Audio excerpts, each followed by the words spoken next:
les Nigériens étaient impatients depuis l'installation de la CODEF de voir enfin certains dossiers qui ont défrayé la chronique rebondir, car étouffé par l'ancien régime qui a travaillé à ce qu'on ne sache jamais la vérité sur ces faits de malgouvernance, rapporte Le Monde d'aujourd'hui, qui ajoute que cependant, depuis des jours, les lignes semblent bouger et l'on apprend la grande frayeur qui s'empare de l'ancien empire ou de l'exil. Les princes déchus apprennent que le fouet de la transition vibre dans les rangs de la Camarilla et qu'il y a à prendre peur. Assoumi Massoudou a de quoi s'inquiéter.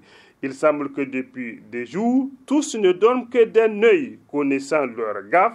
Ils s'attendent tous de se voir convoquer ou à avoir une voiture banalisée de la police débarquée devant le domicile pour les cueillir pour un interrogatoire qui concerne des dossiers qui les concernent. On apprend même que les grands bonnets ne seraient plus épargnés par le grand ratissage de la CODEF pour balayer les avenues d'un pays sale de ses voleurs et de ses gangs. L'empire s'effondre et les princes à terre en veulent aux militaires nigériens qui n'ont joué que leur rôle, celui de protéger la patrie comme de ses agresseurs et prédateurs extérieurs. Quand on apprend que des intouchables sont désormais touchés sans qu'on informe sur leur identité, l'on ne peut qu'en douter. Pourquoi la CODEF ne communique pas sur l'identité des personnalités interpellées et qui auraient accepté de payer telle ou telle somme, s'interroge Le Monde d'aujourd'hui, qui se demande encore faut-il que la CODEF se contente de ce que les réseaux sociaux peuvent donner au peuple comme information au risque de faire douter d'elle.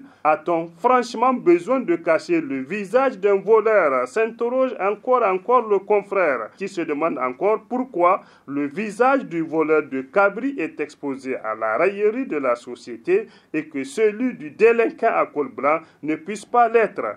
Peut-on avoir de la sympathie pour des gens qui ont décidé d'assumer des responsabilités publiques mais qui finissent par s'en détourner pour ne penser qu'à eux seuls? Si le voleur de la survie n'est pas excusable, ne pouvant bénéficier d'aucune circonstance atténuante, sans doute que le voleur de luxe et de milliards ne saurait y prétendre. C'est une question de logique. Le CNSP et la CODEF ne doivent avoir aucune faiblesse sur ces graves questions, car le peuple attend de juger sur pièce, recommande Le Monde d'aujourd'hui, qui titre « Lutte contre la délinquance économique, ça transpire dans les rangs de la pègre ».